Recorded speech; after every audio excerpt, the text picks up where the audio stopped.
Yun, what's up? Good morning mga kajeros. Bale, andito tayo ngayon sa sa poultry. Mag-harvest tayo ng manok. Ayan.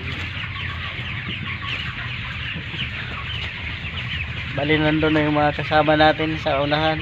Nauna na. Ayan guys, ang dami pang harvesting. Bale, nabawasan na to ng mga 14 truck. 14 truck na.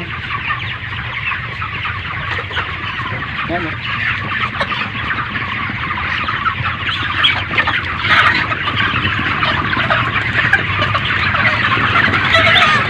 Itong daghana no.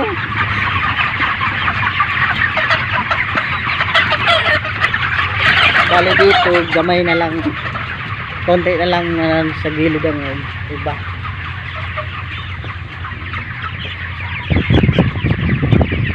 Tayo bali 15 truck. 15 truck ba to? Karodo? 15 truck daw. Yan ang lalagyan ng mga manok.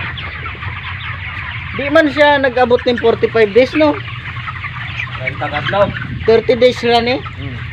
Pwede nang 30 days lang ni guys. Pwede nang harvestin. Namo gani ben size kato sa una nga.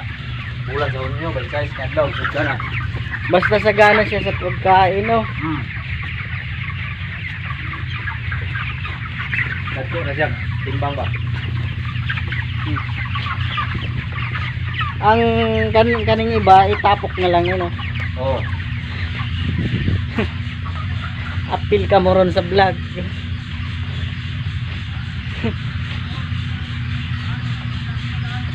Dito ano na lang, limpyuhan na lang ng uban no. Oo.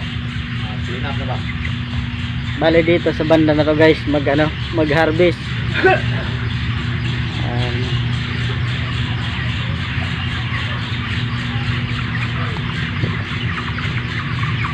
Bawas ka na.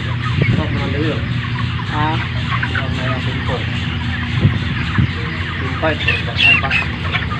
Kaning uban itapok na lang yun no. Bukon lang. Yun at mga kurungon nga dali ginawa mayroon bilik inayo magdapok. Sos nasa YouTube ka mamaya.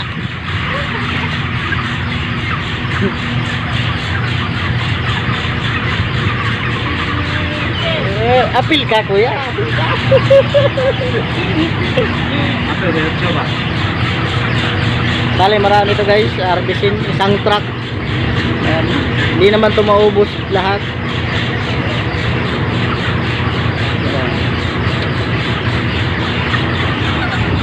Bale konti lang nang nag-harvest ngayon.